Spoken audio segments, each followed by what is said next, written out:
Bueno, les damos la bienvenida a este segundo encuentro que, que vamos a compartir hoy con Esmeralda Ballesteros. Bueno, queremos agradecer también a Silvana Palermo por el encuentro del viernes pasado, que estuvo muy enriquecedor y que bueno, que inauguró este ciclo que se propone trabajar cuestiones relacionadas con el trabajo y el género, el mundo del trabajo ferroviario y el género, y que trata de también atender a la interdisciplinariedad entre historiadores, antropólogos y sociólogos, sociólogas, antropólogo como Guillermo, bienvenido Guillermo, que está ahora y que va a estar la semana que viene. Bueno, para ver las perspectivas, los avances de investigación o las investigaciones más pioneras que tenemos no solamente en Argentina, sino bueno, en Brasil y en España. Así que bueno, les damos la bienvenida a este segundo encuentro. Les comentamos que la idea es que Esmeralda va a exponer y luego se reciben comentarios en el chat, o si alguien quiere pedir la palabra, también puede pedir la palabra y podemos dialogar. La idea es hacer un diálogo y un intercambio sobre lo que pueda disparar la propuesta de Esmeralda. Así que bueno, Esmeralda, cuando quieras... no, perdón, primero te va a presentar Sol. Te presenta Sol, ahí le paso la palabra a Sol. Bueno, que nos damos el lujo de tener la Esmeralda. Hoy nos movemos un poco a otra geografía y vamos a ver el caso de España y nos vamos a detener puntualmente en las mujeres dentro del sector ferroviario. Esmeralda Ballesteros es licenciada y doctora en Historia, en Sociología por la Universidad Complutense de Madrid. Actualmente se desempeña como profesora en el Departamento de Sociología de la Facultad de Ciencias Políticas y Sociología de la Universidad Complutense de Madrid. Sus intereses de investigación se centran en la didáctica de la estadística, la segregación ocupacional, la sociología visual y el estudio de las violencias sexuales. Ha elaborado numerosas publicaciones científicas sobre sus temas de interés, en especial en lo que respecta al tema que nos convoca en el encuentro de hoy. Esmeralda realizó un enorme aporte al estudio del trabajo ferroviario y en particular sobre las trabajadoras en el sector. Así que estamos muy agradecidas y contentas de poder contar hoy con ella en este encuentro de hoy. Y sin más preámbulo, vamos a escuchar entonces la presentación titulada Las mujeres en el sector ferroviario español. Muchísimas gracias, Sol, muchísimas gracias, Luisina, muchísimas gracias a todas y todos porque, bueno, realmente es muy agradable, ¿no?, poder compartir un rato, ¿no?, hablando de cuestiones que quizá nos interesan.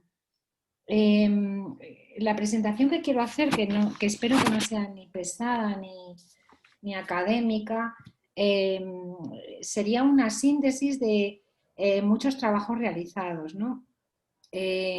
Mi relación con el ferrocarril también es un poco como la relación de las trabajadoras que he estudiado, ¿no? Es una relación poco amable.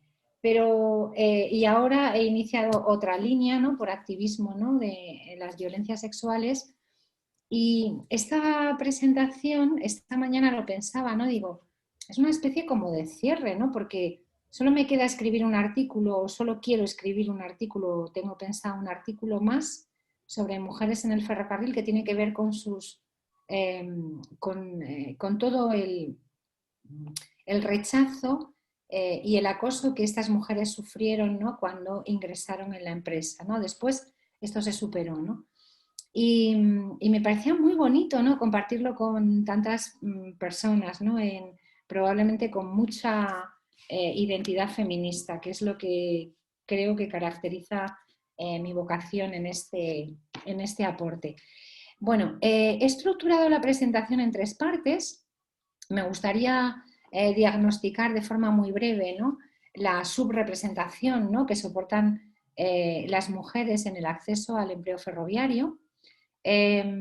Luego quiero hablaros de las ocupaciones donde ellas, ¿no?, minoritarias, se han integrado, y finalmente concluir, ¿no?, con una reflexión un poquito conceptual de cuáles serían los factores que explican esa segregación. Bueno, la cuestión del acceso al empleo ferroviario, pues es una cuestión no solamente curiosa, ¿no?, sino es una cuestión de interés político.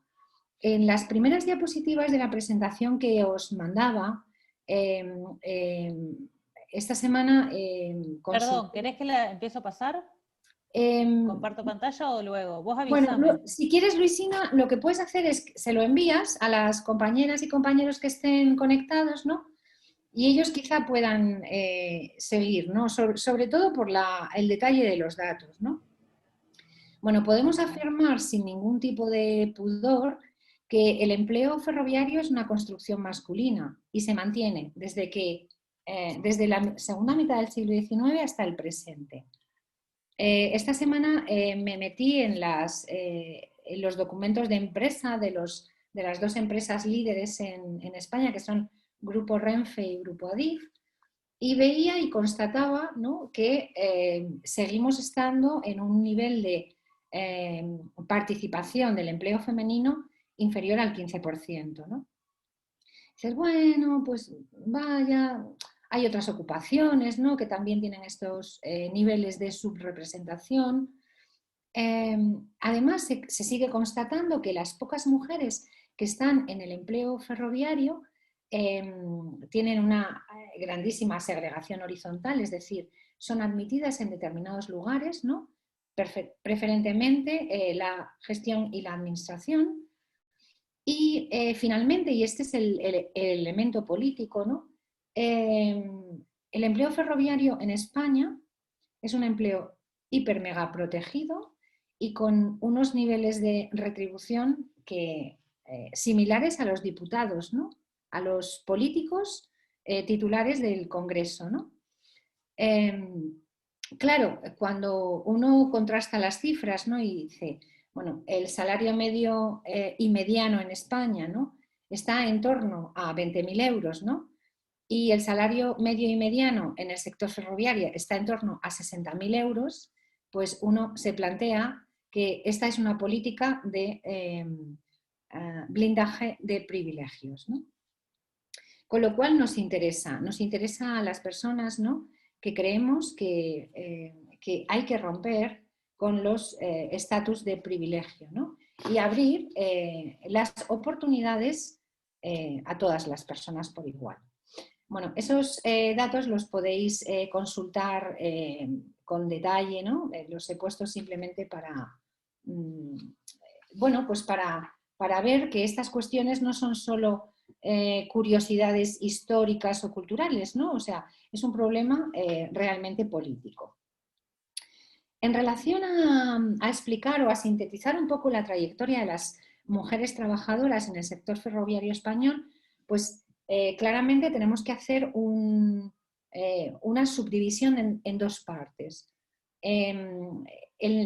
La instauración o la llegada del ferrocarril a España, y esa primera etapa duraría hasta el año 1941, en que se produce la nacionalización del sector a propósito de la instauración de una dictadura militar en España. Y luego la segunda parte, que sería todo lo que es el periodo, ¿no?, de nacionalización, la llegada de la democracia y el momento actual, ¿no?, donde las compañías tienen el sector ferroviario, es un sector público, pero con una participación muy alta de financiación privada. O sea que aquí hay un quilombo, como diríais vosotras, ¿no?, bastante, o sea, se cruzan, ¿no?, lo económico, lo político, o sea, hay muchos hilos, ¿no?, que están entremezclados. Yo no sé si voy a ser capaz de clarificar, ¿no?, la complejidad que tiene este problema. Entonces, os voy a contar un poco cuál fue la participación de las mujeres en la primera parte, ¿no? Bueno, el ferrocarril llega a España en la segunda mitad del siglo XIX y llega a través de compañías privadas con capital francés, británico, español, ¿no? Pero inspiradas en compañías europeas, ¿no? Entonces, en ese contexto, ¿no?, histórico y cultural, estas compañías se implantan con esta filosofía que representaba la aplicación del vapor a la actividad económica. Es la más absoluta modernidad, es como ahora, ¿no?, con esto de las tecnologías. O sea, es un momento realmente de grandísima conmoción. ¿Cómo era España en la segunda mitad del siglo XIX? Pues era una España subdesarrollada, agraria, y el ferrocarril llega, ¿no?, con una vocación de inversión para recoger a largo plazo, ¿no?, bueno, pues esperando, ¿no?, que España pudiese, o que la actividad económica en España, ¿no?, a través del transporte de viajeros y de mercancías, ¿no?, pues fuera capaz de devolver, ¿no?, esas inversiones financieras, cosa que no sucedió, pero bueno, la cosa es así. La cuestión es que los establecimientos de las empresas ferroviarias, como podemos ver para toda la literatura existente, ¿no?, van a crear incluso las pequeñas compañías, ¿no?, centros de trabajo con mucho volumen de contratación y un volumen de contratación muy selectivo, que adoptan un modelo de organización muy característico, que es la burocracia racional weberiana. Esa burocracia racional, pues lo que hace es establecer unos principios. O sea, nos cogemos el libro de Economía y Sociedad de Weber, que es maravilloso, ¿no?, y repasamos. ¿En qué principios se establecían? Bueno, yo creo que los tres pilares que definen estas organizaciones son la cualificación, es decir, todo el personal que va a ingresar en el sector ferroviario es un personal que como mínimo tiene que ser alfabeto. En una España donde solo el 20% de la población tenía capacidad de lectoescritura. Por otro lado está el principio de la exclusividad, es decir, que no es que no estuvieran reguladas las condiciones de trabajo, pero en cualquier momento, si la empresa lo necesitaba o sobrevenía una urgencia, cualquier agente ferroviario tenía que estar, su trabajo estaba por encima de su vida. Estas son cuestiones que a mí me parecen maravillosas porque hay una correspondencia entre las condiciones de empleo actuales, ¿no?, y estas cosas que nos parecen como ciencia ficción, ¿no?, apabullantes. Y por último, había un principio que era el principio de una identidad de masculinidad, es decir, en muchas de las ocupaciones ferroviarias se exigía fuerza, se exigía valor, se exigía liderazgo. En todas estas características, las mujeres estábamos absolutamente excluidas, obviamente. Primero porque las mujeres españolas tenían, salvo algunas excepciones, ¿no?, de mujeres instaladas en posiciones medias altas, ¿no?, una total negación, ¿no?, a la formación. La exclusividad en un contexto donde la división sexual, ¿no?, la división social sexual, ¿no?, de mujeres para la domesticidad, hombres para el empleo, pues lo mismo, la exclusividad. ¿Qué exclusividad te podía aportar una mujer si estaba destinada a cuidar? Y por otro lado, bueno, pues por supuesto, las mujeres somos frágiles, no tenemos ninguna fuerza, somos melindrosas, no tenemos capacidad de liderazgo. Por tanto, este modelo de organización era ciego al género y las mujeres estaban excluidas. Bueno, pues este era el contexto, ¿no? Un contexto que no era disímil de lo que pasaba en Europa o en Estados Unidos, es decir, esto era como un contexto, ¿no?, más o menos universal. Entonces, ¿qué oportunidades podían tener las mujeres para el empleo, ¿no?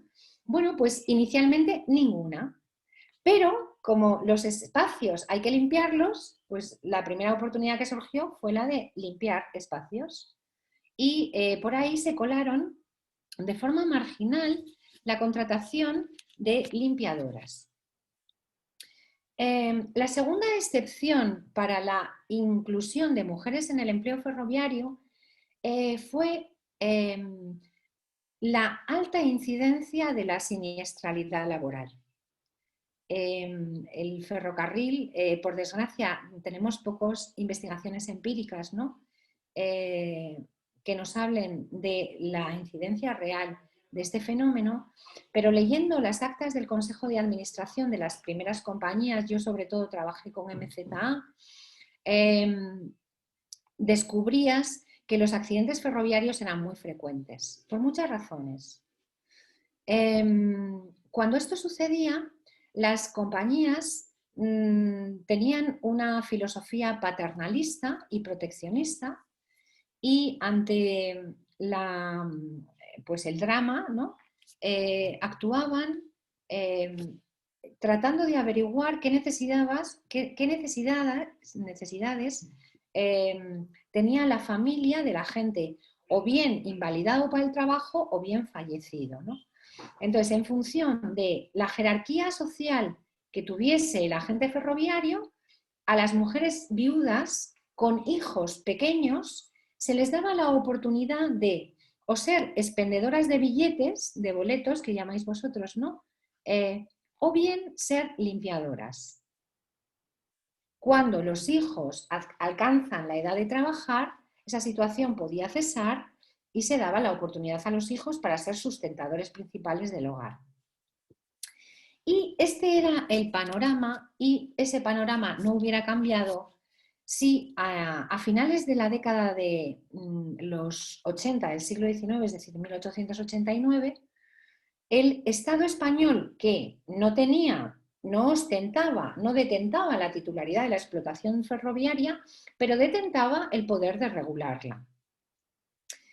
En el año 1889 se prescribe que todas las compañías ferroviarias tienen la obligación de vigilar los puntos donde se superponían los caminos carreteros y las líneas ferroviarias.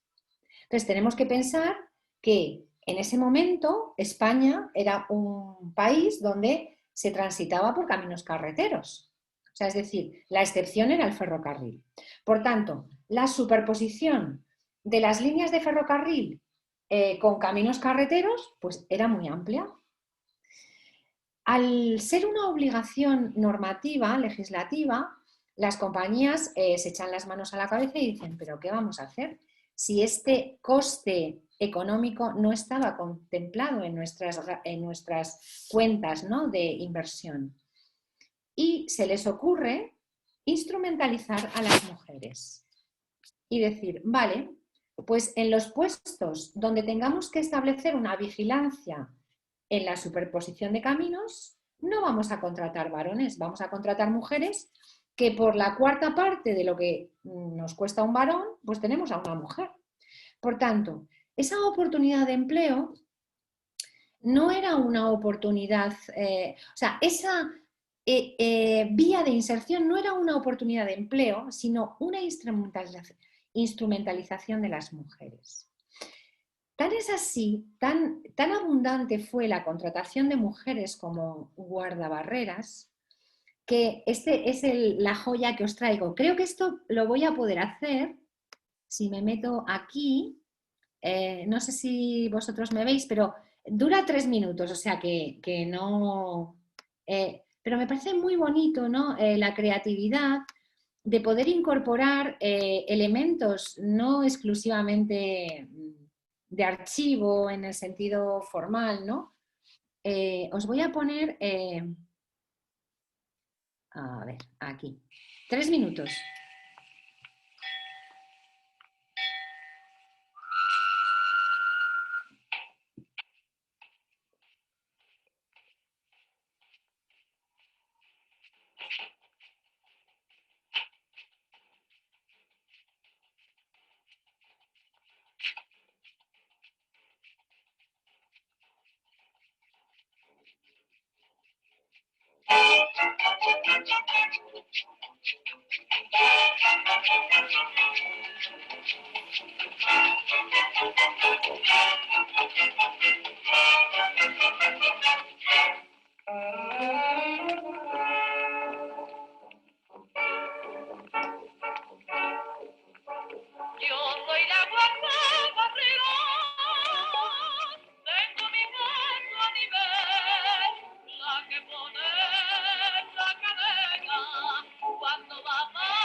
No sé, ¿seguimos conectadas? Es que no... Sí, se escuchó Vale, perfecto, Esmeralda. Bien, perfecto. vale. Yo ahora no os veo, no sé por qué, no sé qué he hecho.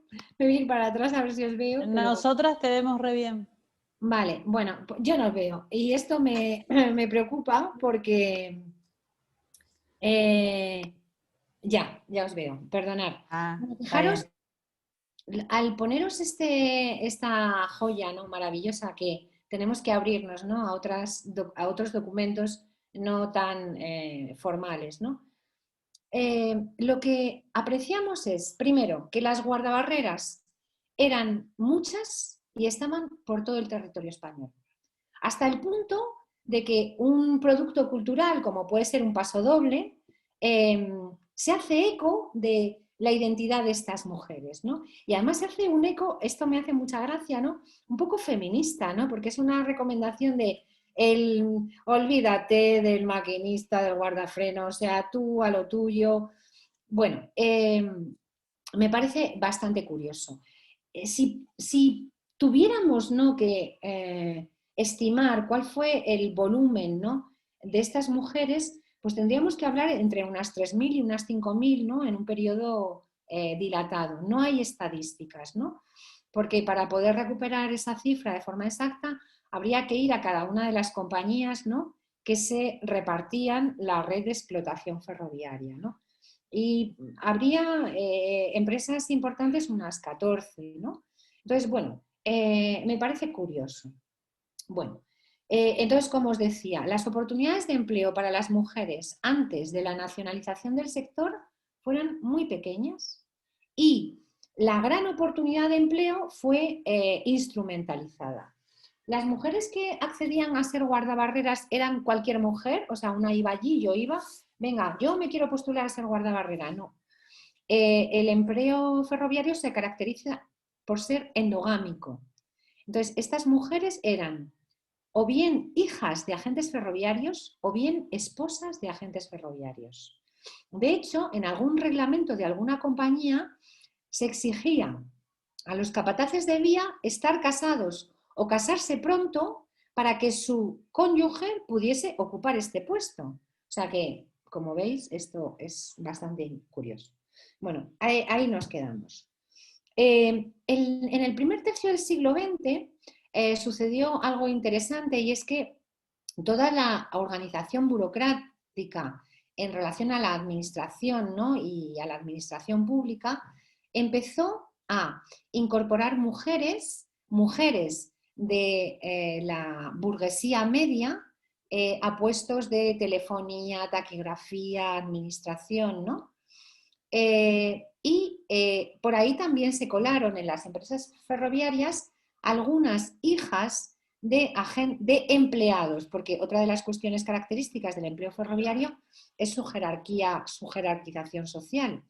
Tan es así que las asociaciones de ferroviarios se llamaban así: empleados y obreros del ferrocarril. Es decir, había una distinción muy trascendente entre estar, ¿no?, en un puesto de mando y estar, ¿no?, en un puesto de explotación ferroviaria. Vale. Salvo estas excepciones, no tenemos nada más. Y me hace mucha gracia porque algunos de los archivos ferroviarios españoles no dicen: la presencia de las mujeres fue marginal. No, o sea, existió, y esa presencia hay que estudiarla. Ahora, ciertamente, en volumen fue muy pequeña, salvo en el caso de las guardabarreras. Bien, antes de suceder la Guerra Civil Española, las compañías ferroviarias empezaron a manifestar que no habían obtenido el beneficio económico esperado, porque España no había tenido capacidad de generar volumen de tráfico ni en viajeros ni en mercancías. Esto es muy importante para entender por qué fue tan fácil la nacionalización del sector. Entonces había un problema realmente financiero, ¿no?, porque había sido como una inversión catastrófica, pero una inversión que tenía en toda España unos 200.000 empleados, o sea, estamos hablando de volúmenes de contratación muy importantes. Cuando ocurre la guerra civil y concluye la guerra civil y se instaura la dictadura franquista, una de las políticas del régimen dictatorial fue nacionalizar sectores estratégicos. Y uno de los sectores estratégicos fue el transporte, tanto ferroviario como el transporte, por ejemplo, aéreo, ¿no? O sea, no es una exclusividad. Lo primero que hizo el régimen fue depurar los desafectos, es decir, todos aquellos que habían tenido relación con organizaciones no nacionalcatólicas. Entonces, hubo un proceso de depuración dramático sobre un montón de agentes ferroviarios. Y se confirió al ejército el monopolio del reclutamiento. O sea, estamos hablando de... ya no podemos hacer alusión exclusivamente a la actividad económica, tenemos que hacer alusión a las ideologías políticas. Por eso la interseccionalidad, ¿no?, a la hora de explicar estos procesos, pues es muy importante. O sea, porque si te fijas solo en un hilo, pues estás perdiendo la complejidad de esos fenómenos. El Estado franquista, por supuesto, también inaugura un orden social muy determinante, y es un orden muy familista, donde dice que a las mujeres hay que liberarlas del taller y de la fábrica, y por tanto va a prescribir una serie de normativas que no es que no existieran en el pasado, ¿no?, pero las va a prescribir, ¿no?, cuando todos estos contextos empiezan a cambiar en Europa. En España se cristalizan de una forma muy contundente, ¿no? Las mujeres, por supuesto, su destino natural era ser los ángeles del hogar y no tienen nada que hacer en el empleo, y mucho menos en el empleo ferroviario, ¿no?, un empleo tan masculino. Entonces, a través de el fuero del trabajo y a través de la reglamentación del trabajo, las mujeres van a ser restringidas a 5 ocupaciones, diría el reglamento de 1944.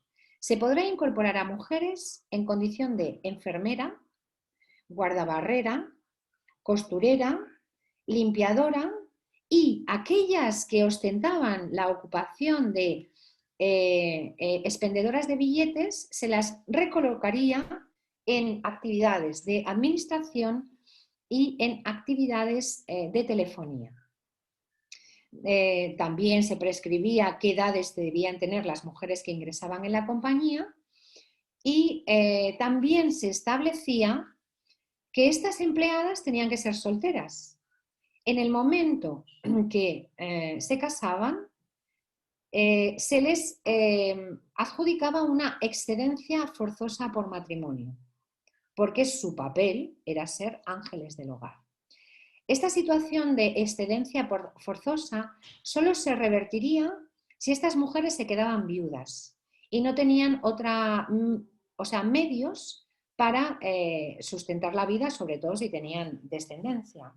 Entonces, estas cosas son muy importantes, ¿no?, para entender, ¿no?, el mantenimiento de las minorías en el empleo ferroviario. Y así sucedió hasta que en el año 1975 muere el dictador, y en el año 1978 se promulga la primera Constitución democrática en España. En ese momento se habían autorizado las organizaciones sindicales, o sea, es decir, toda la lucha, ¿no? Yo creo que en esto compartimos muchísimo, ¿no?, España y Argentina, o América Latina, ¿no? Y el papel de los sindicatos es tan importante, o sea, yo creo que no tenemos conciencia de la trascendencia de su papel como agentes políticos para tener la sociedad que en este momento disfrutamos, ¿no? Entonces, en el año 1978, cuando se promulga la Constitución, hay 2 artículos que nos interesan.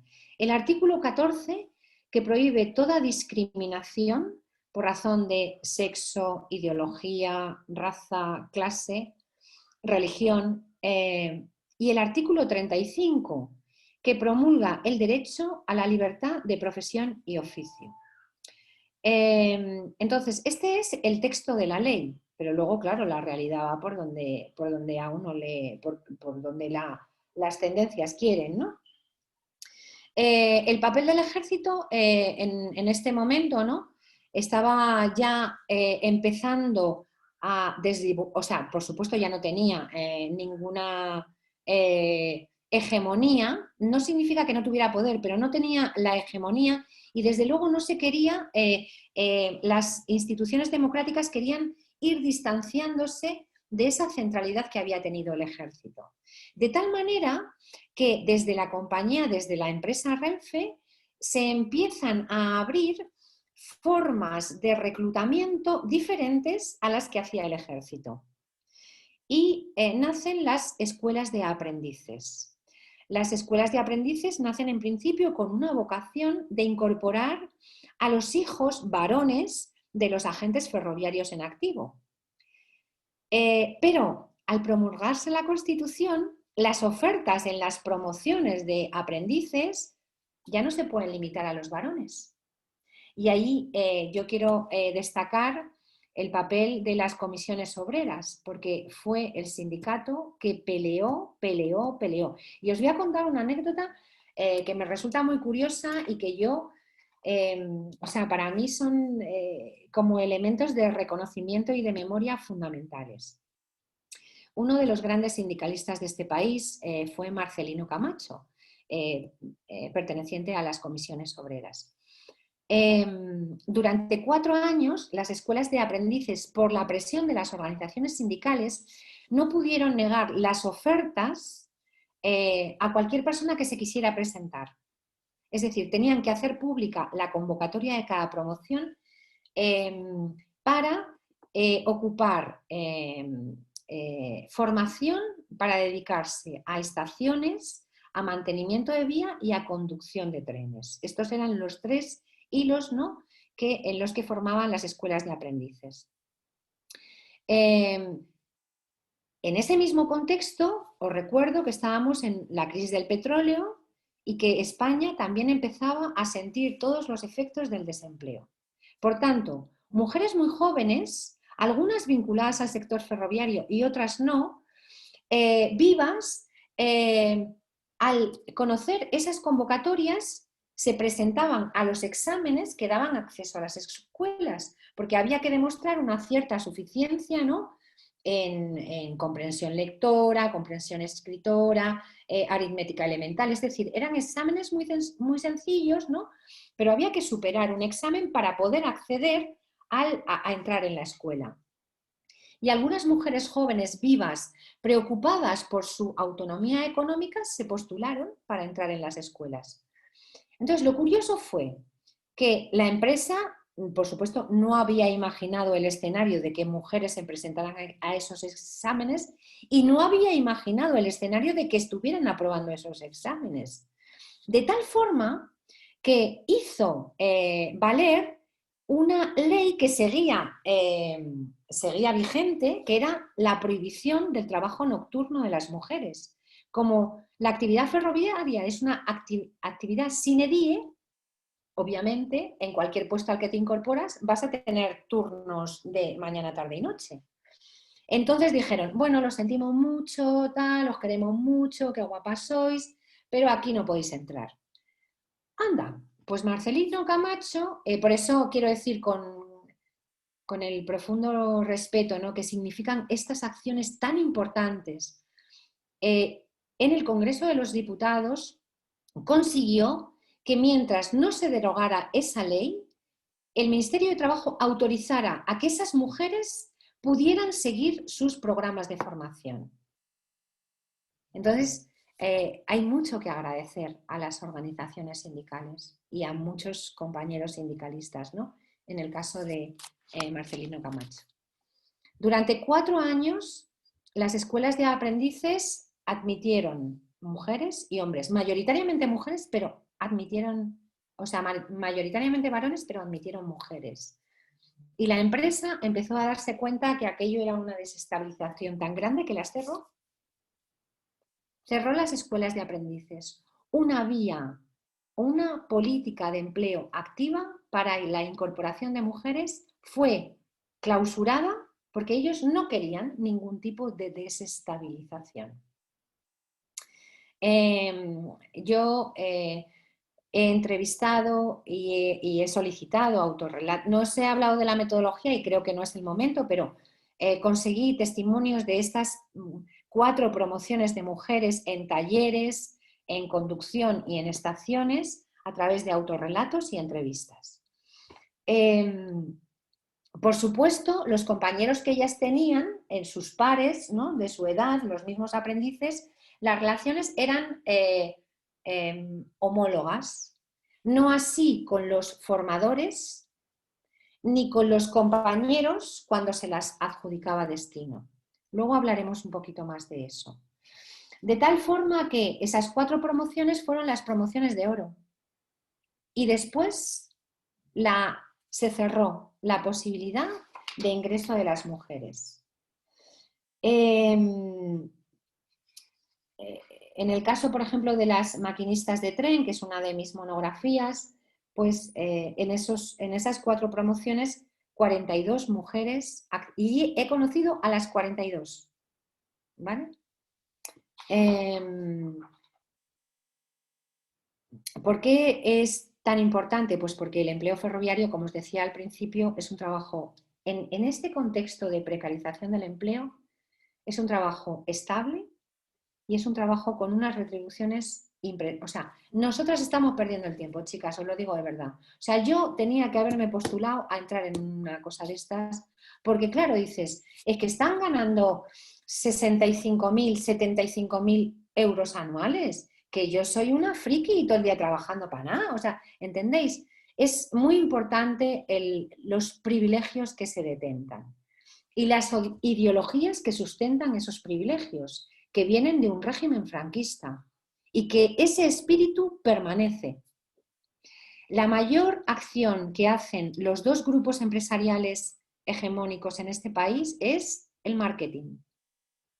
No hay ninguna acción, ninguna política activa para revertir este contexto.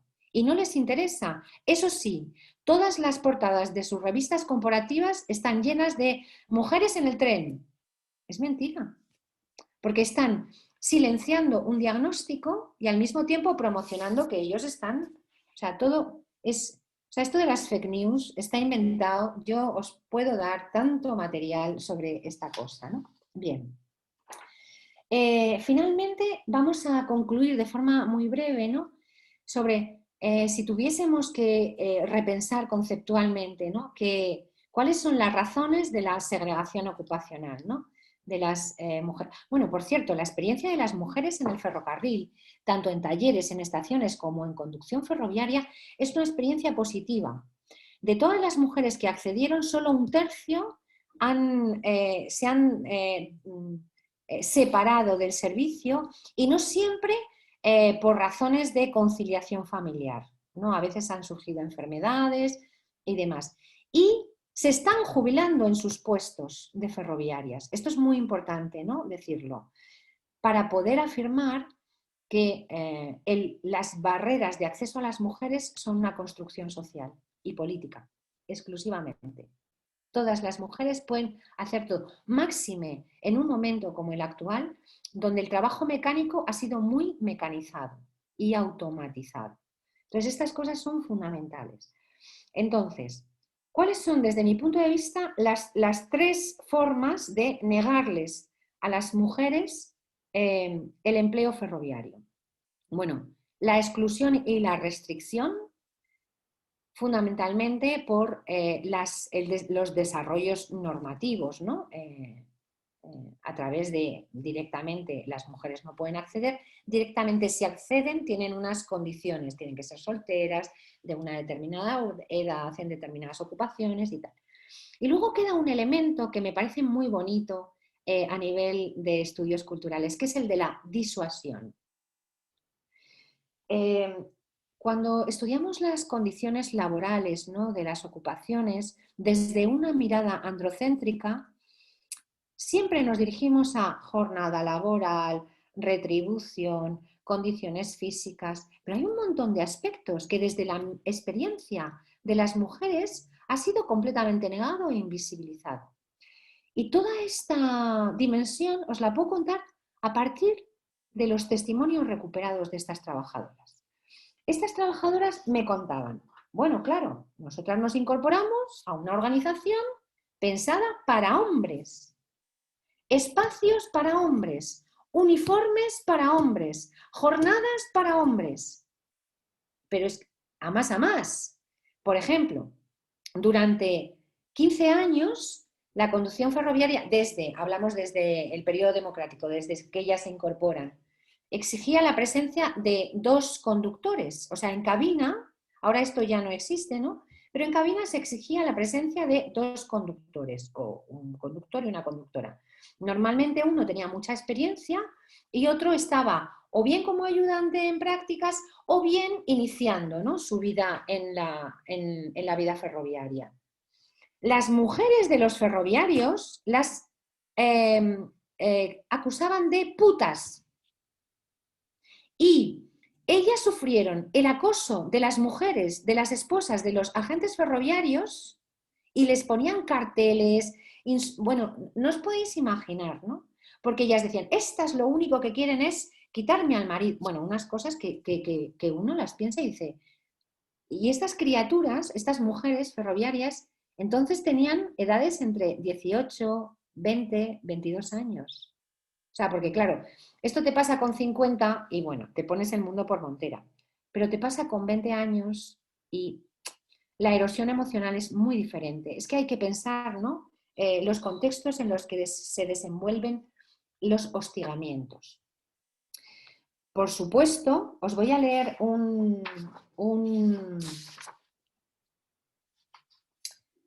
testimonio. Es el único que os voy a leer, pero yo creo que es tan elocuente, de una trabajadora de talleres. Dice, cuando ya nos incorporamos al taller, recuerdo que mi destino fue eléctrico, donde había 100 hombres trabajando y yo. ¿Podéis imaginar lo que es entrar en un espacio de trabajo donde hay 100 tíos y una tía? Para mí es inimaginable. Toda una experiencia. Me miraban como si fuese un bicho raro escapado de algún zoo de personajes extraños. Y yo a ellos creo que parecido. Eran mayores, viejos en su mayoría, y algunos realmente peculiares. Los primeros días fue de tanteo mutuo, nos observábamos. Ya empezaron a hablarme un poquillo, les costó lo suyo.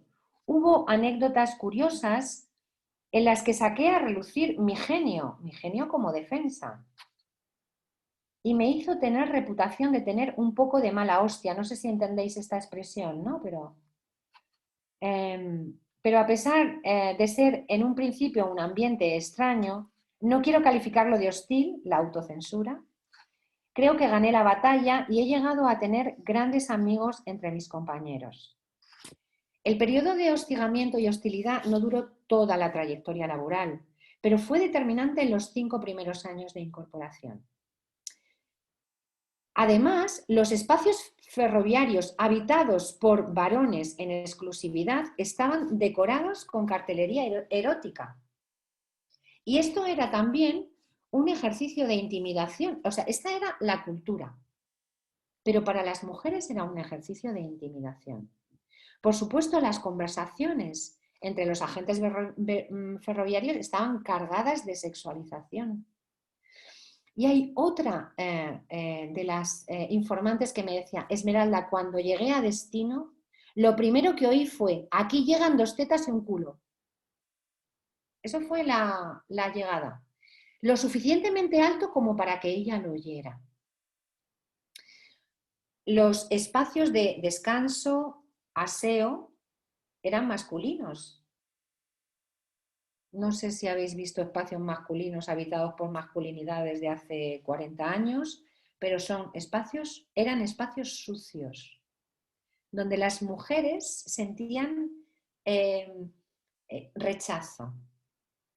tuvieron que elaborarse sus propios carteles para utilizar de forma alternativa esos espacios, los vestuarios, los aseos. Las mujeres no tenían dónde cambiarse la compresa higiénica y la tenían que llevar metida en el bolsillo. Las que hacían todavía conducción, bueno, como los cuerpos también son un elemento que las organizaciones tienen que tener en cuenta a la hora de crear condiciones de trabajo. Por supuesto, los monos de trabajo, ¿no? El uniforme de trabajo era un mono, que sabéis que es una pieza única, que está diseñada para la genitalidad masculina. Las mujeres, cuando tienen que ir a evacuar, tienen que quedarse desnudas. Y durante 15 años pidieron que esos uniformes de trabajo fueran sustituidos por uniformes 2 piezas. Son cuestiones que nos importan. El elemento más fundamental es también cuando ellas eligen, algunas, experimentar la maternidad. Por cierto, esto era algo que no estaba previsto, pero las maquinistas, muchas eran jóvenes y se casaron con maquinistas.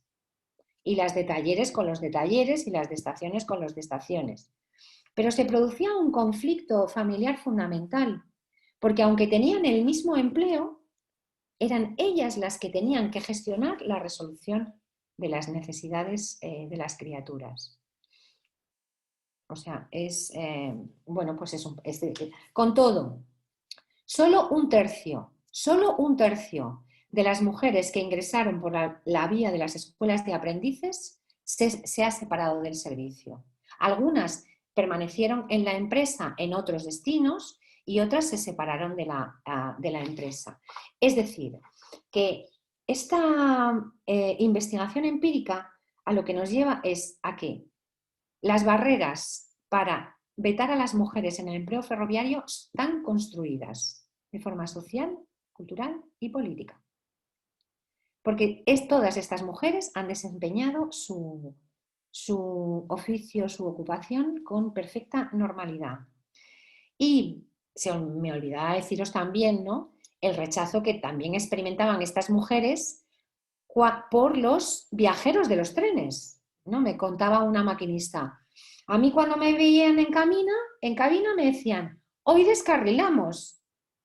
Toda la reprobación, la observación.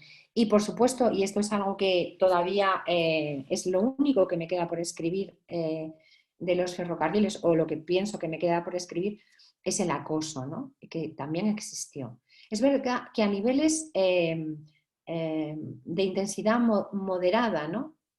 Porque cuando uno lee las experiencias de las ferroviarias británicas de los años 70 y 80, todas separadas del ferrocarril por agresiones sexuales, todas. Las 7 magníficas, todas. Entonces, bueno, pues es un tema que incomoda mucho a las empresas, a las fundaciones ferroviarias, pero que creo que interesa a las mujeres que compartimos, ¿no?, una ideología feminista y que creemos en que otro mundo es posible. Y aquí se acabó el rollo. Muchas gracias. Muchas gracias, Esmeralda. Ha sido muy iluminador tu exposición. Vamos a abrir preguntas o pedidos de palabra. Yo te quería hacer una consulta. ¿Vos pudiste ver diferencias en esta situación de las mujeres entre aquellas que están trabajando como maquinistas o en el taller y aquellas que están ocupando su cargo en la administración? ¿Hay un trato diferente por ser empleadas y no obreras? Y después me quedaba pensando en esto que vos decías, bueno, no había baños, no había, ellas estuvieron 15 años reclamando un uniforme. Bueno, ahí, ¿qué pasa con el sindicato? ¿Qué función va a tener ese sindicato frente a las voces de las mujeres? Si las mujeres van a poder participar o no, ¿cómo es esa lógica? Bueno, eso se estaba pensando ahora. Lo otro que también siempre me llama mucho la atención, bueno, que la actividad ferroviaria plena funciona en España, no así en la Argentina ahora y que por ahí tenés este recorrido que hiciste de las distintas etapas, tiene que ver con una misma empresa, o sea, con el Renfe como empresa, por ahí eso es puede ser alguna diferencia con respecto a la Argentina, y sobre todo el acceso a las fuentes. Bueno, vos trabajaste con entrevistas para estas mujeres, obviamente, para ver sus trayectorias, y luego pudiste tener un acceso, la empresa te permitió acceder a fuentes que tienen que ver con las fuentes de la empresa. Esa es otra pregunta. Y la otra pregunta que también se le había hecho a Silvana era, ¿por qué decidiste estudiar sobre el mundo ferroviario? Siempre me resulta interesante saber qué subjetividad como investigadora tenemos para interiorizarte por el mundo del trabajo ferroviario y bueno, y atender a las mujeres ferroviarias. Uy, qué de preguntas, Silvana. Sí, Luisa, no digo más nada porque voy a no, qué de monopolizar. preguntas, qué interesantes y algunas fáciles, otras no. Bueno, mira, por ejemplo, Esmeralda, perdón, si te parece, todas, vale. recogemos alguna pregunta Vale, más sí. y te damos la palabra. No sé si hay alguien que quiera hacer algún comentario o pregunta. Florencia. Ahí estaba por escribir al chat. Bueno, no, primero un gusto escuchar a Esmeralda y ponerle una cara a la bibliografía también, que tan interesante siempre me resultaron sus trabajos y muy también iluminadores y enriquecedores para pensar en nuestro mundo del trabajo ferroviario en la Argentina. Y una pregunta que me surgía, a mí me interesa especialmente los comienzos del siglo XX. Vos, Esmeralda, comentabas de estas especies de concesiones que las empresas les daban a estas mujeres cuyos maridos fallecían y entonces ellas a partir de ese momento podían obtener algún trabajo. Y pensaba si vos pudiste rastrear algunas demandas o presiones por parte de estas mujeres para obtener esas concesiones o lograr que quizás las reglas, ¿no?, fueran un poco más claras y que más que concesiones quizás se convirtieran en derechos o con algunas reglas al menos más claras estipuladas, ¿no? Esa era la pregunta que me surgía, si pudiste, digamos, rastrear alguna participación más activa o demandas más activas de estas mujeres por acceder a este mundo del trabajo ferroviario. Gracias, Flor. Silvana también. Ahí está, ¿se escucha? Sí. Bueno, también agradecerle mucho a Esmeralda esta hermosísima presentación y nada, que uno escucha con mucho placer y curiosidad, porque también, como dice Flor, para terminar de relacionar cara con literatura, que siempre es tan lindo. Una pregunta tiene que ver con cuánto pesa en España la experiencia quizás de otros países europeos en guerra, ¿no? ¿En qué medida las guerras, la primera, la segunda, juegan un papel al poner a los hombres en la trinchera y al generar esta movilización del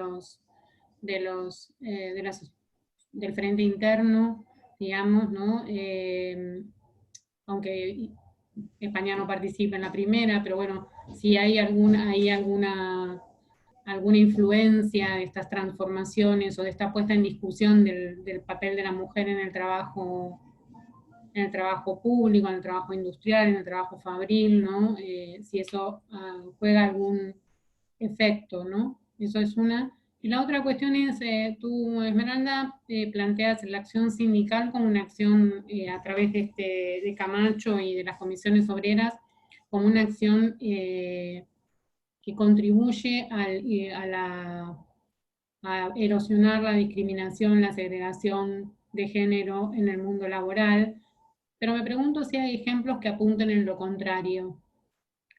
Si los sindicatos masculinos también juegan un papel en la discriminación o en normativas o sutiles ¿no? Para, quizá también por esta cuestión que a mí me interesa, en esta reafirmación de la idea del varón proveedor y en este modelo de familia tradicional que apuntala en definitiva a la masculinización del trabajo, ¿no? Y la última pregunta tiene que ver con cuánto pesan los cambios tecnológicos a la hora de explicar cambios en las masculinidades y cambios, y por tanto posibilidades de inclusión, o sea, tú decías cuánto pesa la política y cuánto pesa el cálculo económico, ¿no? Que estas dos cosas tenían que estar articuladas, y entonces me pregunto, hacia los años 70 o 60, ¿cuánto pesa quizá la dieselización? El otro día no sé, no me acuerdo del autor, pero leía como algo de los cambios en las masculinidades a partir de la dieselización, ¿no? A partir de que ya no es más locomotor a vapor, entonces, bueno, ya eso requiere otro tipo de hombre, otro tipo de formación, otro tipo de... Entonces me preguntaba cuánto los cambios tecnológicos del ferrocarril, que claro, que para Argentina se nos hace difícil porque en Argentina es sencillamente un declive, un retraso, pero que en mundos europeos donde el ferrocarril tiene un potencial innovador todo el tiempo, digamos, y donde efectivamente se moderniza, cuánto esa transformación tecnológica habilita o abre la posibilidad para cambios para erosionar o para poner en cuestión barreras de edad, de tipos de masculinidad, transformaciones de concepciones de trabajo y género. Ese es el punto. Y mil gracias, estuvo hermosísima. Bueno, y sumamos un comentario, pregunta de Ricardo Gómez, que lo mencionó en el chat, además de decir que fue genial la exposición. Se suma la pregunta sobre el rol del sindicato respecto de las demandas de las compañeras, y también consulta si hubo alguna referente, mujer, de la cual se pueda saber un poquito más. Y también Guillermo quiere hacer una pregunta. Olá, tudo bem, colegas? Saúdo vocês, peço desculpas por não ter participado do primeiro encontro. Eu estou tratando um problema de saúde, então por isso que eu não pude comparecer, mas consegui vir hoje. Me junto às colegas que saudaram a professora Esmeralda, uma apresentação fantástica. Me sinto muito feliz de estar podendo participar com vocês, né, desse debate. Reconheço algumas coisas muito interessantes, né, tanto da literatura como da minha própria pesquisa com ferrovias, né, e sobre cultura do trabalho de maneira geral, né, de como que esse paternalismo empresarial ou essa influência das empresas sobre as pessoas, né, sobre trabalhadores e trabalhadoras, ela vai muito além do trabalho, né, ela expande para o lazer, para os papéis de gênero, para a maneira como a família se organiza, enfim, né, uma série de coisas. E como que a cultura ferroviária acaba designando também esses papéis de gênero. Eu queria perguntar para a professora Esmeralda especificamente sobre a questão das imagens, né? Porque conversando com a Sol e lendo um pouco, eu sei que as imagens são um aspecto muito importante, né, do teu pensamento e na maneira também de conhecer, né, de produzir conhecimento sobre esse universo da ferrovia.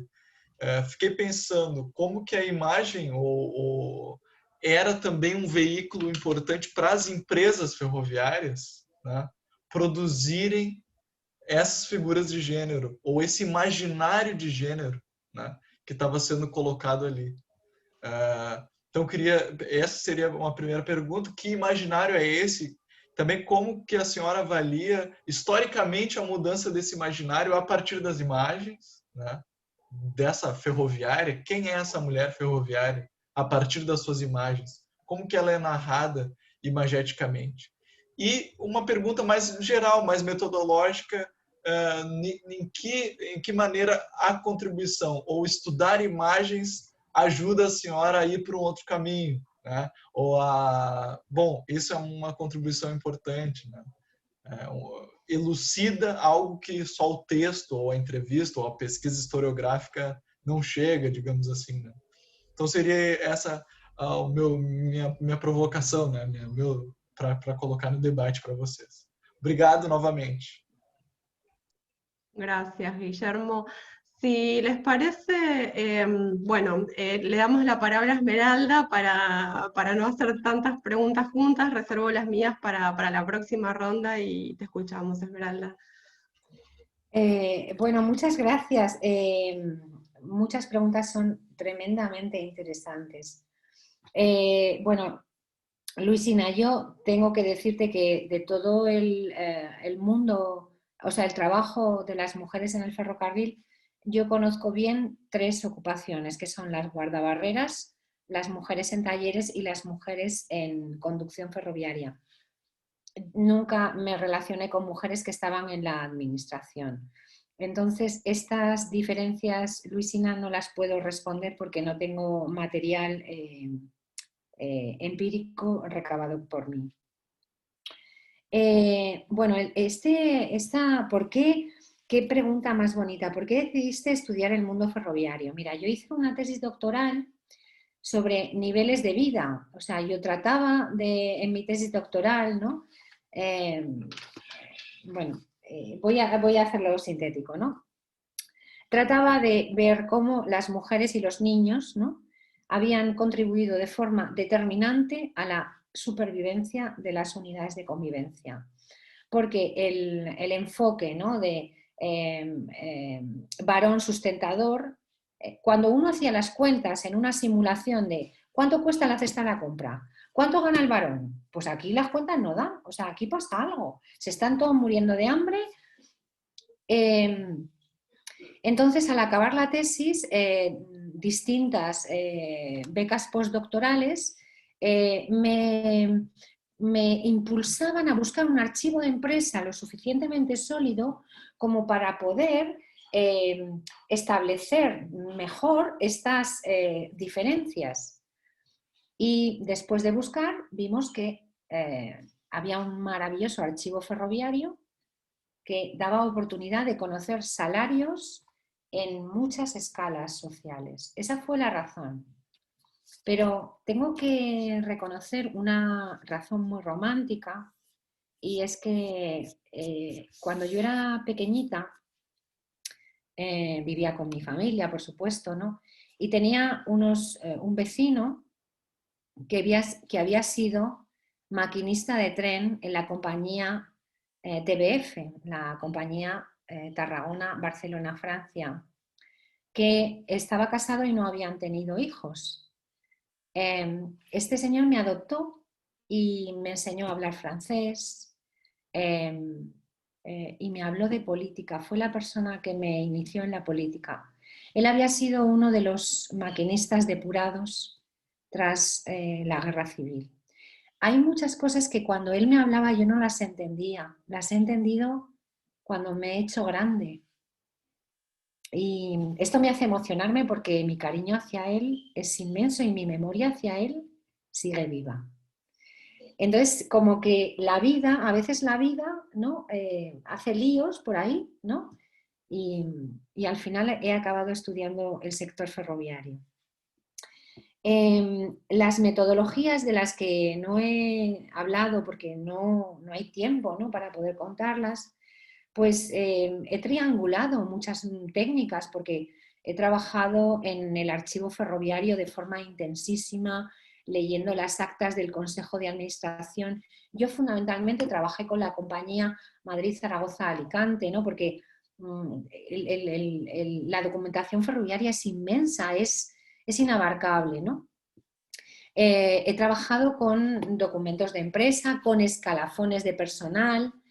Tengo que decir que promoví la recuperación de un archivo de personal que estaba abandonado en un depósito y les dije, por favor, esto lo tenéis que recuperar, esto es importantísimo, ¿no?, con expedientes individuales, ¿no?, y con trayectorias laborales completas, o sea, de vidas laborales completas, ¿no? Y bueno, por supuesto, como una científica de las ciencias sociales, pues no podía renunciar a trabajar con la oralidad. Como nunca he tenido financiación, ¿no?, para hacer estas investigaciones, Pues combiné dos técnicas, el autorrelato, es decir, me puse en contacto con muchas mujeres y a través de un guión flexible les pedía que por favor me contaran su experiencia. Estas mujeres estaban tan motivadas y lo hice con mujeres y con varones, porque también quería saber cómo habían vivido ellos la llegada de las mujeres, ¿no? Y cuando hubo financiación en 2 proyectos de investigación liderados por Marta Ibáñez, pues entonces se pudo hacer entrevistas. Las maquinistas, ¿no?, que fueron esta financiación cerrada, me adoptaron, me hicieron maquinista de honor, me invitaron a sus reuniones anuales, pasé con ellas fines de semana, me han invitado porque me decían, Esmeralda, ¿sabes tú más de nosotras que nosotras como experiencia individual? Necesitamos que alguien nos haga un relato de nuestra experiencia como trabajadoras, ¿no? Y bueno, pues por ahí, pues esa fue, ¿no?, la razón que me hizo tomar este camino que ahora estoy cerrando, ¿no?, por otra opción activista. Florencia me preguntaba, ¿no?, si había podido rastrear, ¿no?, algún tipo de activismo en relación a que las concesiones paternalistas, ¿no?, de las compañías ferroviarias se convirtieran, ¿no?, se formalizaran, ¿no? Todo lo que sé de esas actuaciones paternalistas vienen siempre por las actas de los consejos de administración. Y por supuesto no, en España en esos momentos, ¿no?, en los años 50 y 60 del siglo XIX, no había una actividad sindical, ¿no?, en el sentido político y formalizado. Me imagino pues que bueno, dentro de las ambivalencias fueron acciones realmente positivas, ¿no?, porque las compañías no tenían obligación, ¿no?, de socorrer, pero lo hacían. Es verdad que desde una lógica de la beneficencia, ¿no?, que no tiene nada que ver con los derechos de ciudadanía, pero se hizo y estas cosas también hay que ponerlas en valor, ¿no? Silvana me preguntaba, ¿no?, qué pasaba, ¿no?, que si la explosión de las guerras podía ser una oportunidad, ¿no?, como se vio claramente, ¿no?, en todos los países europeos. España no participa ni en la Primera ni en la Segunda Guerra Mundial, ¿no?, con lo cual pues ahí no tenemos. Sin embargo, durante la Guerra Civil, Silvana, y esto de forma un poco casi intuitiva, estando un día en Barcelona, precisamente invitada por las compañeras maquinistas, ¿no?,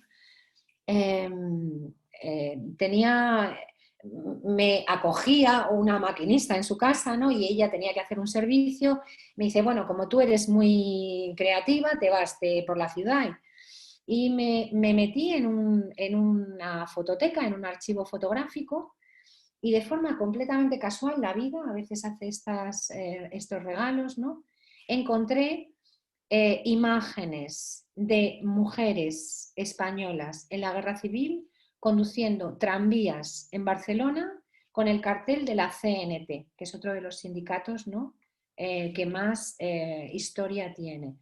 Pero, Silvana, no puedo decirte nada más. Y si esta imagen te interesa, te puedo mandar la imagen y la referencia, ¿no?, porque intenté buscar en el archivo fotográfico del autor, ¿no?, y no, o sea, ya no pude averiguar más.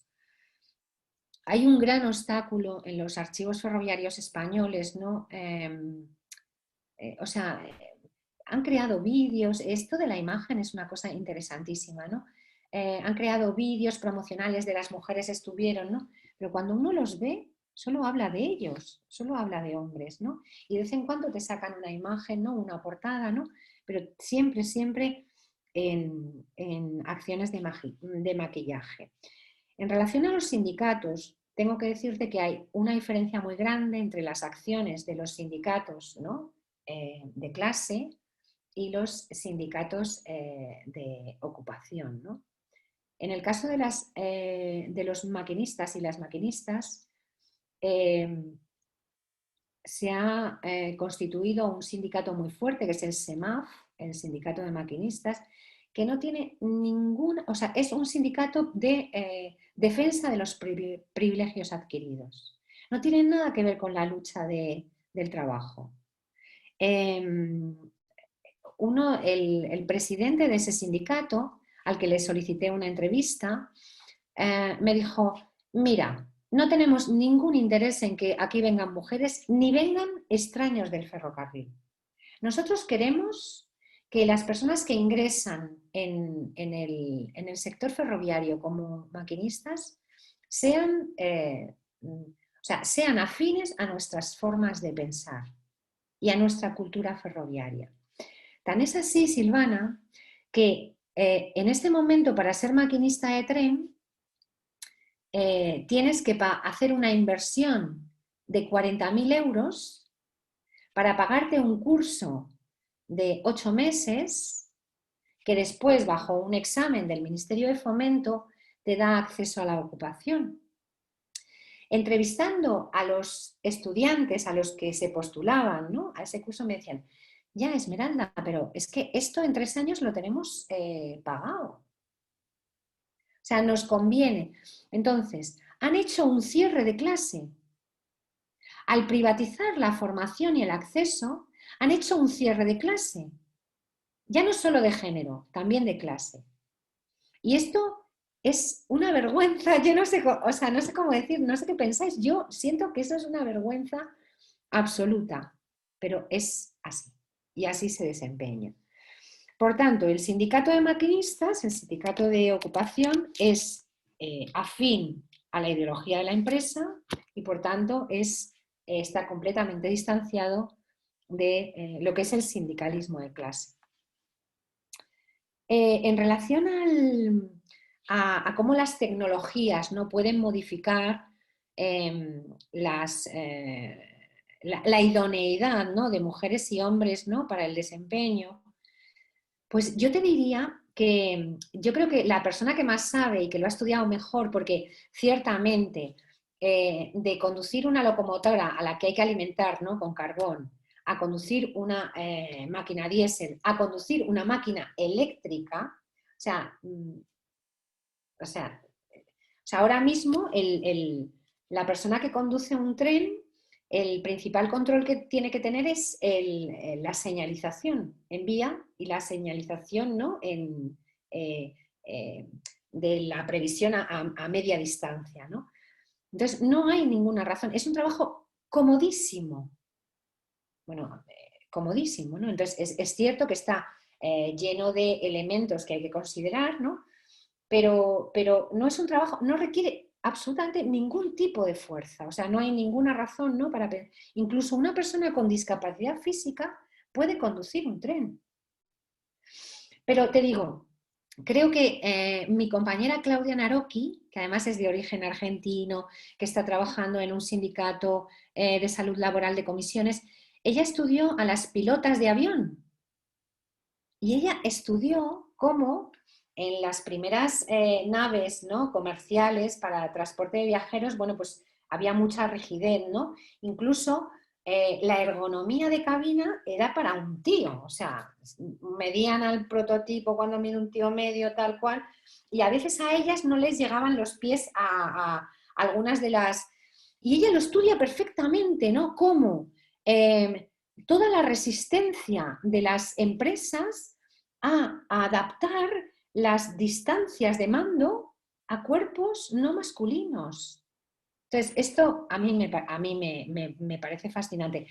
Entonces, yo no lo estudié con tanta atención, pero Claudia Narocchi yo creo que y además es una mujer maravillosa, ¿no?, a la hora de conversar con ella. Mientras estabais hablando, he recordado a la primera mujer historiadora que se ocupó del mundo social de los ferrocarriles y de forma un poco tangencial del trabajo de las mujeres. Y quiero pronunciar el nombre de Emerenciana Paz Juez Gonzalo, que ella era administrativa en la Compañía del Norte, después pasó a Renfe y después se jubiló y falleció. A Emerenciana, sus trabajos, ella hizo una tesis maravillosa no le hicieron ni caso. La Fundación de los... O sea, nunca tuvo espacio. Y se pasó 10 años haciendo una tesis doctoral. Salía de su trabajo, se iba al archivo, leía. Quiero decir, los mecanismos de exclusión no han sido solo con las mujeres que se postulan al sector, sino con las mujeres que quieren estudiar el sector. Entonces, también mi homenaje, mi reconocimiento a Emerenciana, a la que conocí, admiré y recuerdo y tengo en mi memoria. Este es para ella. Bueno, Ricardo Gómez nos pregunta, ¿no? Si hay, bueno, el rol de los sindicatos. Yo creo que fundamentalmente Comisiones Obreras desempeñó un papel súper estratégico en la lucha de las oportunidades a las personas, incluidas las mujeres, ¿no? Y después, y aquí tengo un punto de excepción, Ricardo, las propias mujeres al ingresar en un mundo privilegiado, ¿no? Las propias ferroviarias se convierten, ¿no? También en detentoras, ¿no? De la defensa de esos privilegios, ¿no? A mí esto me causó un poco de decepción, excepto con una maquinista, que yo creo que es una inadaptada como yo, y ella se llama Gloria Justel, y o sea, la vida también me la puso. O sea, yo llamaba al sindicato SEMAF, oye, mira, estoy haciendo un estudio de caso, quiero contactar con alguna maquinista mujer, tal cual. Y me derivaron a una mujer que fue la promotora, después de 30 años de trayectoria laboral, de convocar a todas las mujeres maquinistas de España, buscando a través de sindicatos, de compañeros, de viajes, ¿no? 30 años después de ingresar en la empresa, las mujeres hicieron club y desde entonces se reúnen una vez al año, algo que hacen los varones de forma recurrente. Pues esta mujer, la vida me la puso, me la regaló. Y esta mujer me ha abierto tantas puertas. Ha sido una interlocutora tan maravillosa con la que sigo manteniendo, obviamente, ya una amistad. Si tuviera, Ricardo, que rescatar alguna identidad, rescataría a Gloria Justel, que está a punto de jubilarse. El año que viene se jubilará. Bueno, Guillermo me hace preguntas, ¿no? Como cómo se entremezclan cultura del trabajo, cultura ferroviaria, papeles de género. ¡Ay! Guillermo, esto es un lío grandísimo. Esto es no sé, tendríamos que conversar con una botella de buen vino, ¿no? Horas y horas, ¿no? Porque ciertamente, ¿no? Son temas complejos, densos, ¿no? Y en este momento, Guillermo, no me veo capaz de darte pero sí te diré, las imágenes, ahí me tocas también en un punto, ¿no? Yo creo que la documentación visual y audiovisual, ¿no? A la que tan renuentes somos, ¿no? Tan miopes, ¿no? Y tan esquivos, ¿no? Es una documentación con unas posibilidades impresionantes, ¿no? Yo, Guillermo, si tú tienes interés, te puedo pasar un montón de material sobre ferroviarias e imágenes, ¿no? Por supuesto, son esbozos, ¿no? Alguna cosa se llevó a una comunicación, pero es impresionante cómo las imágenes cristalizan la cultura de género, la cultura ferroviaria, ¿no?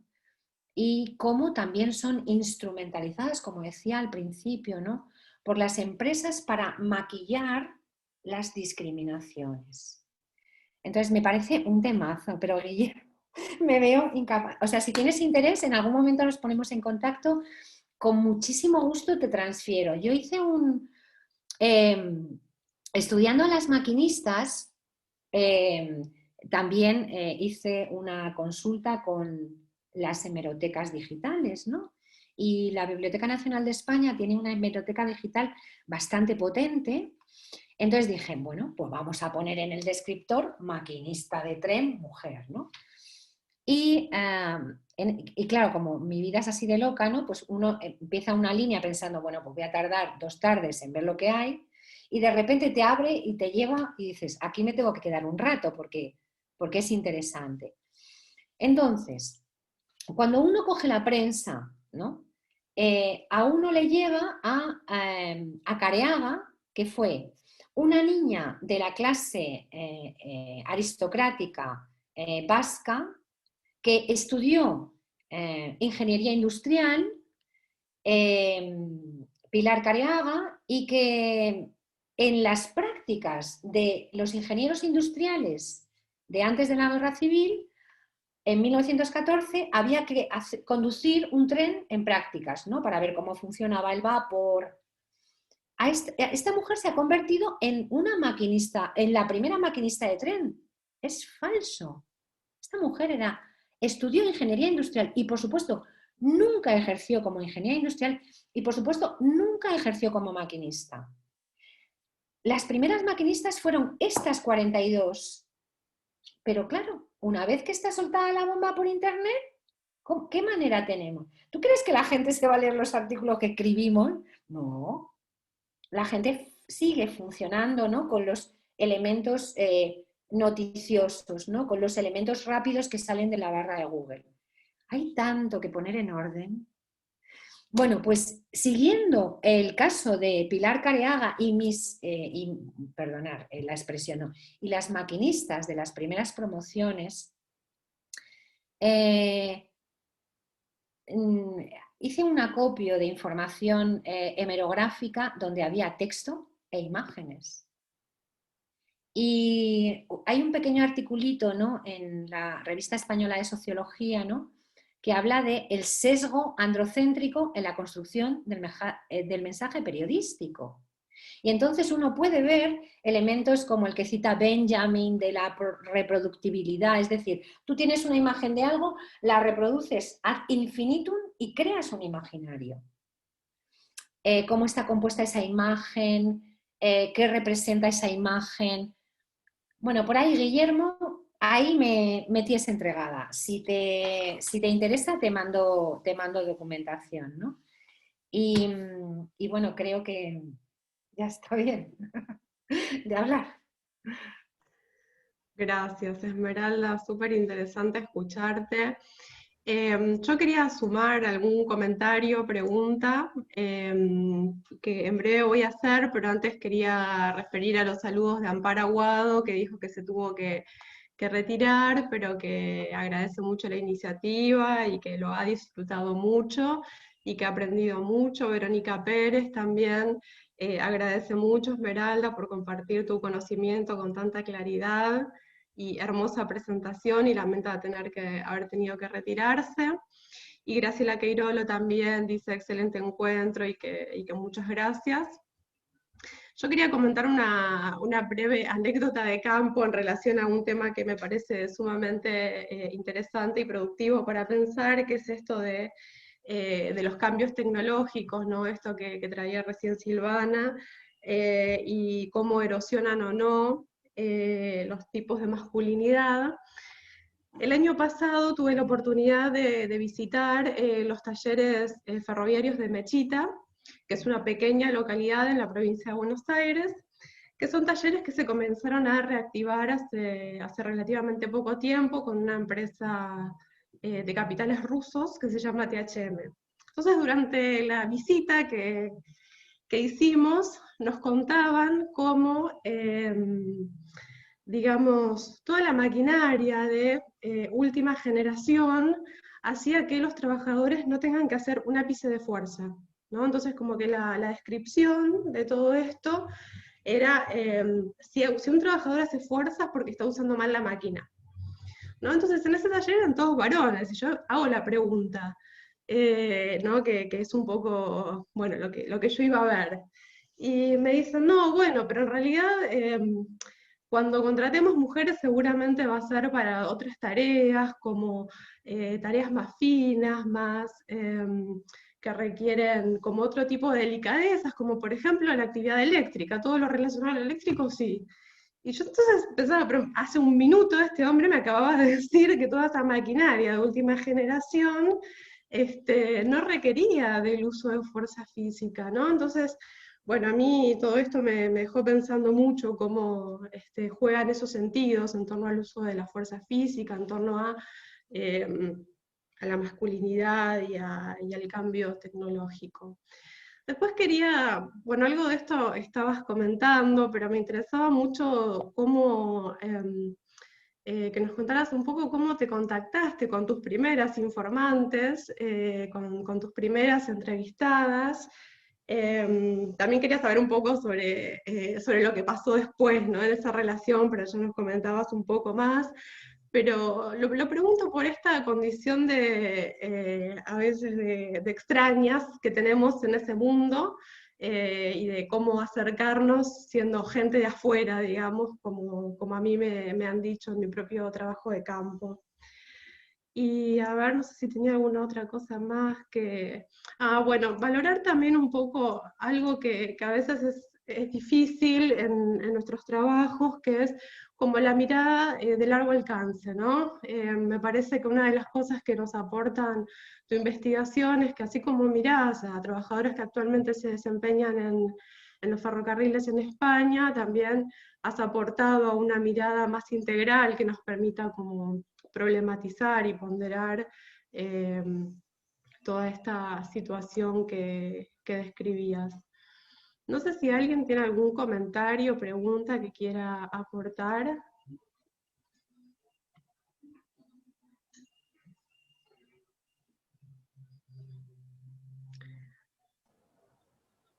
Bueno, Silvana, sí. Sí, Silvana.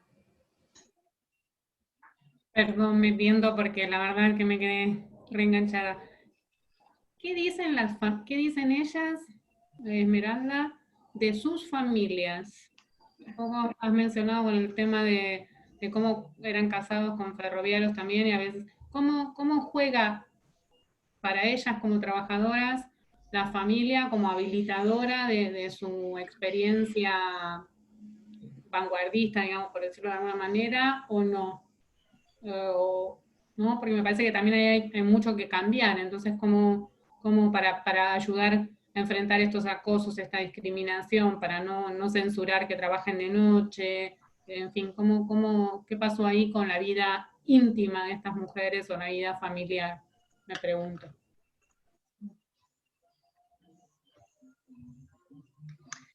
Bueno, y de paso subo otra cosa también en la que venía pensando, en torno a esta tensión de, por un lado, una alta complacencia de estas mujeres con su trabajo, como la satisfacción personal, y por otro lado, estas restricciones que todavía vemos como obstáculos de diferente índole.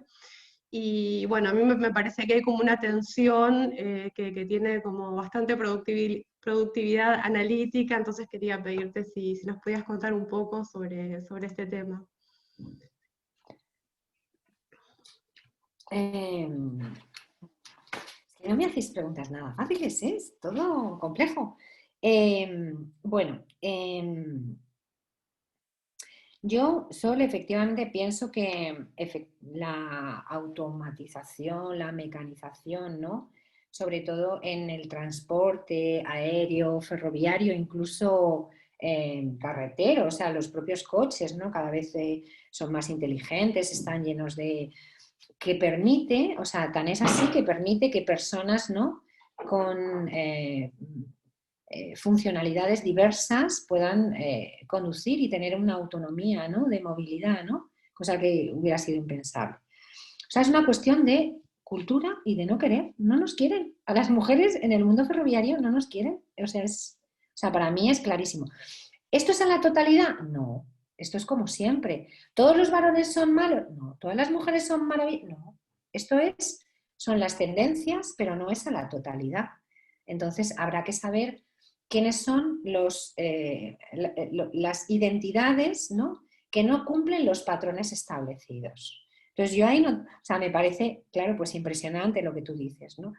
Con lo cual, esta reflexión que tú hacías, ¿no? A partir de los testimonios, nos lleva a contemplar las ambivalencias y las contradicciones de nuestras interlocutoras y nuestros interlocutores. O sea, creo que es una dimensión un poco huidiza, pero muy necesaria. Nuestros interlocutores e interlocutoras no son gente con un discurso cerrado, sólido, perfecto. No, no. Es que ellas mismas son portadoras de contradicciones, como yo también, y me imagino que vosotras, ¿no? ¿Cómo empecé a contactar con mis informantes? Bueno, pues yo siempre digo que es la vida, o sea, la vida de repente te pone...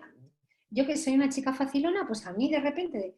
Y también y esto me parece muy divertido, ¿no? De mí misma, ¿no? Con una capacidad de asombro, ¿no? Yo ya estaba ya en otras cosas, las ferroviarias, porque llevo desde el año 2001, o sea, desde 1998, relacionándome con el mundo ferroviario, pero no de una forma continua, sino discontinua, ¿no? Porque la biografía se te cruza por medio, aparecen cosas, tienes que dejarlo, luego lo retomas, ¿no? Y yo estaba ya un poco diciendo, bueno, pues ya hemos hecho lo que teníamos que hacer. Entonces se produjo un aniversario del tren de Miranda de Ebro, ¿no? Que es como un centro ferroviario en España muy sólido, donde convergen muchas líneas. Bueno, es un nudo ferroviario de mucha importancia. Celebraban el 150 aniversario y, claro, querían a alguien exótica que les hablara de las mujeres en el ferrocarril. Y ahí estaba Miranda, como la guardabarreras. O sea, yo soy consciente que a mí muchas veces me han instrumentalizado en el mundo ferroviario, ¿no? Institucional, ¿no? Ay, mira, una periodista, es que claro, pues necesitamos a la exótica. Es como cuando el 8 de marzo o el 25 de noviembre buscan, ¿no? Mujeres exóticas que hayan trabajado un poquito el tema de género y las van poniendo, ¿no? Y luego ya nos olvidamos. En esa mesa coincidí con una trabajadora de talleres en activo, sindicalista de clase, esta era de raza. Y yo me quedé tan impresionada de su testimonio que dije, es que la vida me lo... O sea, es que me provoca, o sea, yo a veces me digo, es que me han provocado y tengo que seguir, o sea, es un desafío que tengo que seguir. No tenía ningún recurso más que mi persona pero dije, no puedo dejar de atender la experiencia de estas mujeres. Y ahí fue cuando puse en desarrollo, en aplicación, la técnica de recuperar autorrelatos, porque claro, las mujeres ferroviarias, las pocas que hay, están distribuidas por todo el territorio español. Y hombre, España es un país muy pequeñito en relación a Argentina, o sea, España en relación a Argentina no es nada, pero claro, nosotros hay que transportarnos, hay que gastar dinero, hay que dormir fuera, y yo no podía hacer esas inversiones, pero quería, o sea, este tesón de, pero hay que conseguirlo. Y por ahí pues empezamos, ¿no? Efectivamente, yo creo que lo bueno que tiene plantear investigaciones o plantear panorámicas es que te permiten comprender que hay pocos elementos de cambio. Y las resistencias cambian de apariencia, pero los elementos de cambio son pocos. O sea, si después de pues casi faltan 3 décadas, ¿no? Para que se cumplan 200 años, ¿no? De historia del ferrocarril en España, ¿no? Las cosas han cambiado tan poco para las mujeres, pues no sé, se abren, ¿no? Interrogantes interesantes.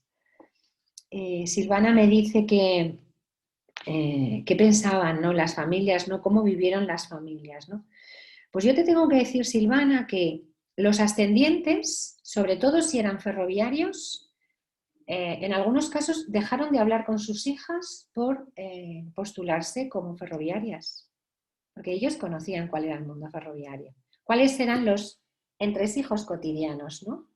Y sus hijas, obviamente, pero esto también, al mismo tiempo, funcionó como una mediación, porque muchos ferroviarios, sabiendo que una recién ingresada hija de un compañero entraba, era intocable. Silvana, esto, o sea, son elementos que van y vienen, es un efecto boomerang muy interesante, muy interesante. Creo que cuando me ocupe de hacer ese último artículo, intentaré poner orden, ¿no?, a esta ambivalencia. O sea, no es lineal, o sea, es que la investigación te plantea desafíos que son muy complejos, ¿no?, y que te están saliendo, ¿no?, en los testimonios. Y te diré una cosa, las ferroviarias de talleres y las ferroviarias maquinistas no han estimulado a sus hijas a que sigan sus pasos. Con lo cual se abre una nueva contradicción, Silvana. Ellas te dan el discurso redondo, ¿no?, el de he estado feliz, finalmente soy uno de ellos, en masculino, soy uno de ellos. ¿Y cómo es posible que solamente conozco una Almudena, la hija de una maquinista, que ha seguido los pasos de su madre? Una. El resto, no. Pero sí los hijos varones. Yo creo que está todo dicho, ¿no? Está todo dicho. Esmeralda, ha sido un placer enorme compartir con vos esta charla, este diálogo. Si no hay ningún comentario más, ninguna pregunta, vamos a invitarlos a todos al ciclo que va a continuar la semana que viene, en donde Florencia y Guillermo van a conversar. Bueno, vamos a conversar todos con ellos. Así que, bueno, ha sido un gusto conocernos. La tecnología, la pandemia nos posibilitó que nos conozcamos así, de esta manera, y bueno, estamos muy contentas con Sol de que hayas podido participar, Esmeralda. Te agradecemos mucho. Muchas y gracias. Bueno, nos encontramos. Nos encontramos el viernes próximo. Y recordar que el próximo viernes volvemos al horario de las 15 horas Argentina y un poquito más tarde en España. Así que bueno, también muchas gracias y un abrazo enorme para todos. Gracias, um beso. Tchau, até a sexta que vem. Um prazer ouvi-las. Gracias, Guillermo. Nos vemos el viernes.